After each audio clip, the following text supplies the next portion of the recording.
بسم اللہ الرحمن الرحیم۔ حاشر صاحب نے کراچی سے پوچھا ہے کہ مفتی صاحب آپ نے بیان میں کہا کہ کوا حلال ہے، حدیث میں آتا ہے 4 فاسق جانوروں سے نبی صلی اللہ علیہ وسلم نے منع کیا ہے، ان میں کوا بھی آتا ہے، تو آپ نے کیسے اس کو حلال کہہ دیا؟ یہ ان کا سوال ہے۔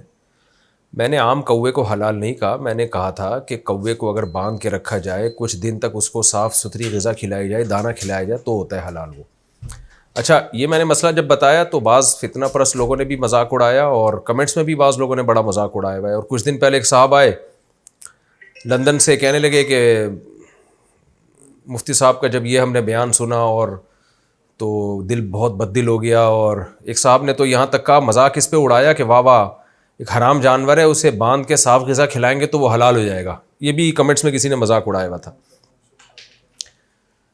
تو پہلی بات تو یہ کہ جس حدیث میں کوے کو حرام کہا، وہ فاسق کہا گیا ہے نا، فاسق، تو اس میں صحیح مسلم کے پورے الفاظ ہیں الابقا، پوری جو روایت ہے اس میں وہ غراب جو الابقا ہو، اور ابقا اس غراب کو کہتے ہیں کہ الذی فی ظہرہ او بطنہ بیاض، جس کے پیٹ کی طرف یا پشت کی طرف سفیدی ہو، وہ گندگی کھاتا تھا۔ تو اس لیے علماء نے لکھا ہے، ابن قدامہ حنبلی رحمہ اللہ تعالیٰ کہ آپ مغنی ابن قدامہ اٹھائیں تو انہوں نے لکھا ہے کہ اتفق العلماء علی اخراج الغراب الصغیر الذی یاکل الحب، کہ جو کوا صرف دانہ کھاتا ہے اس کوے کو اس حدیث سے مستثنیٰ کیا گیا ہے۔ اتفق العلماء، اس پر علماء کا اتفاق ہے، اجماعی مسئلہ ہے یہ، تو اجماع خود ایک حجت ہوتی ہے۔ تو کوا اپنی وضع کے اعتبار سے ان جانوروں میں سے ہے جو درندے نہیں ہیں۔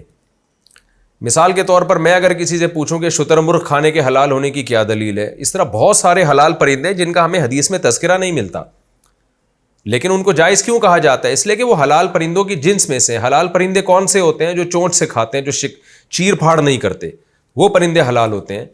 تو اور جو درندے ہوتے ہیں جو باقاعدہ اپنے پنجوں سے پکڑتے ہیں، شکار اس طرح سے کرتے ہیں، گوشت خور ہوتے ہیں، تو وہ پرندے حرام ہیں۔ بالکل جانوروں میں جیسے چوپائے، اب یہ مارخور ایک جانور ہے، ہمیں تو نہیں ملتا حدیث میں اس کے جائز یا ناجائز ہونے کا، لیکن چونکہ انعام میں داخل ہے، گھاس پھوس کھاتا ہے، چرتا ہے، 4 ٹانگوں پہ چلتا ہے، اور گھاس پھوس شکار کرنے والے جانوروں میں سے نہیں ہے، تو پوری امت کا اجماع ہے کہ یہ حلال ہے۔ ایسے ہی پرندوں میں جو کوا ہے نا، وہ چیر پھاڑ نہیں کرتا، وہ پنجوں سے شکار نہیں کرتا، وہ چونچ سے کھاتا ہے، تو اس کے حرام ہونے کی وجہ اس کی گندگی کھانا ہے۔ اس کی مثال ایسے ہے جیسے صحیح حدیث ہے، رسول اللہ صلی اللہ علیہ وسلم نے جلالہ کے کھانے سے منع کیا۔ اب جلالہ کس جانور کو کہتے ہیں؟ وہ حلال جانور جو گندگی کھاتا ہو، تو جیسے گائے ہے یا مرغی ہے، اگر یہ مرغی بھی بہت زیادہ گند میں منہ مارنے لگے تو یہ کھانا بھی جائز نہیں ہے، اور اس کی علامت ہے کہ اس کی گوشت میں اسمیل پیدا ہو جائے۔ تو اس کے بارے میں سب کا اتفاق ہے کہ مرغی کو کم سے کم 3 دن، جو جلالہ مرغی ہو نا، جو ہر وقت گند کھاتی ہے، اس کو کم سے کم 3 دن تک صاف ستھری غذا کھلائی جائے گی، اس کے بعد اس کو ذبح کر کے آپ کھا سکتے ہیں۔ اور جو گائے ہے یا بیل ہے، جو بڑے جانور ہے، اگر وہ گندگی کھاتے ہوں اور ہر وقت گندگی میں منہ مارتے ہوں، جیسے کہ آپ کراچی میں دیکھ لیں، یہاں پہ جو پورے ریوڑ کچرا کھلا رہے ہوتے ہیں ان کو، ان کے گوشت میں سے اسمیل آ رہی ہوتی ہے، تو اس جانور کا کھانا حلال ہونے کے باوجود جائز نہیں ہے۔ تو اس کی مدت ہے 40 دن، 40 دن تک آپ اس کو اچھی غذا کھلائیں گے تو پھر وہ کھانا آپ کے لیے حلال ہوگا۔ تو جس نے مذاق اڑانا ہے تو اس کا بھی مذاق اڑائے کہ یہ کیا بات ہے کہ مرغی کو 3 دن تک، تمام فقہا لکھتے ہیں کہ 3 دن تک اس کو بند کر کے رکھا جائے گا اور پھر حلال چیز کھلائی جائے گی، تو وہ مرغی، کیونکہ اصل وضع کے اعتبار سے مرغی حلال تھی، گند کھانے کی وجہ سے اس کو ناجائز کہا جا رہا ہے۔ تو جب گند کھانا چھڑا دیں گے تو ظاہر ہے اس کی کوئی نہ کوئی مدت تو ہوگی نا، تو جب تک گند کھانا اس کو چھڑاتے نہیں ہیں وہ آپ کے لیے جائز نہیں ہوگا۔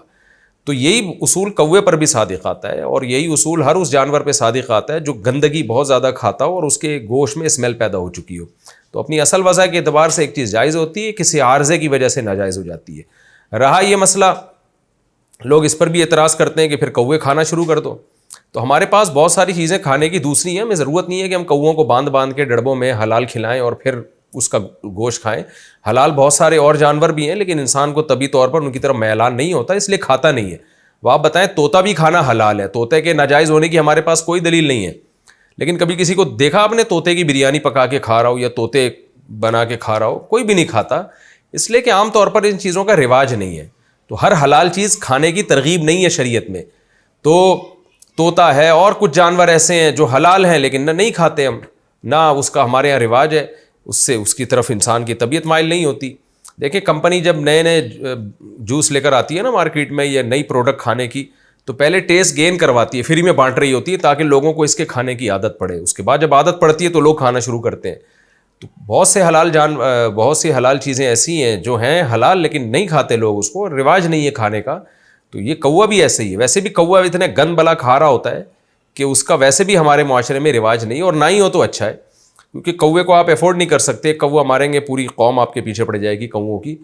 تو اور ویسے بھی گندگی کھاتا ہے، مردار کھاتا ہے، چھیچڑے کھا رہا ہوتا ہے سارا دن. تو یہ اس مسئلے کی وضاحت تھی. اب میں پوچھتا ہوں کہ وہ کوا جو حلال کھاتا ہو، جو مجھ سے دلیل پوچھ رہے تھے نا کہ کوے کے حلال ہونے کی کیا دلیل ہے، تو میرا سوال ہے ان سے کہ جو کوا جو پاکیزہ چیزیں کھاتا ہو، گند نہ کھاتا ہو، دانا کھاتا ہو، آپ نے کس بیس پہ اس کو حرام کہا ہے؟ حدیث آپ پیش کریں. تو حدیث جو آتی ہے نا صحیح مسلم کی، جس میں کوے کو فاسق کہا گیا ہے، تو وہ کوا ہے جس کے بارے میں دوسری حدیث میں اس کی میں اضافہ ہے الابقا. تو الابقا وہی کوا ہوتا تھا جو گندگی کھاتا تھا. جیسے کہ عام طور پہ کوے گندگی ہی کھا رہے ہوتے ہیں، ہم اس کوے کی بات کر رہے ہیں جو دانا کھاتا ہے، جو صاف ستھری غذائیں کھاتا ہے. تو پراپر طریقے سے لوگ علم حاصل نہیں کرتے اور بیٹھ کے بس پھینکتے رہتے ہیں بیٹھ کے. اچھا بھائی، دوسرا سوال یہ ہے کہ رہا یہ مسئلہ، لوگ کہتے ہیں پھر کھاؤ، تو آپ بھی طوطے کھانا شروع کر دیں تو ہم کوے کے بارے میں غور کریں گے. جیسے طوطے نہیں کھائے جاتے، مینا نہیں کھائی جاتی، حالانکہ حلال جانور ہے، حرام ہونے کی کوئی دلیل نہیں ہمارے پاس، تو اسی طرح کوے بھی نہیں ہمارے معاشرے میں کھائے جاتے. جنازے پر یا قبر کے اندر خوشبو اور کیوڑے کا چھڑکاؤ، نیز قبر کے اوپر پھول پتیوں اور پھول کے چھڑکاؤ کی کیا حیثیت ہے؟ عثمان صاحب کراچی سے. جو کوے کے بارے میں نے مسئلہ بتایا تھا نا، تو ایک صاحب ہے، ان کا کام ہی یہی ہے کہ فوراً بچوں کی طرح ان کو جیسے بچے کے ہاتھ میں جھنجھنا آ جائے نا تو فوراً جھنجھنا بجانا شروع کر دیتا ہے. تو ایسے ہی ایک محترم ہے مشہور، ان کا کام ہی یہی ہے کہ جب بھی کوئی ایسی چیز ملے گی تو ان کو ایسا لگتا ہے جیسے جھنجھنا آ گیا، ایک تماشا اور مذاق اڑانے کا ان کو موقع مل گیا. تو یہ ان پہ ہی سوٹ کرتا ہے. عام لوگ ان تمام دوائیں بچوں کی پہنچ سے دور رکھیں.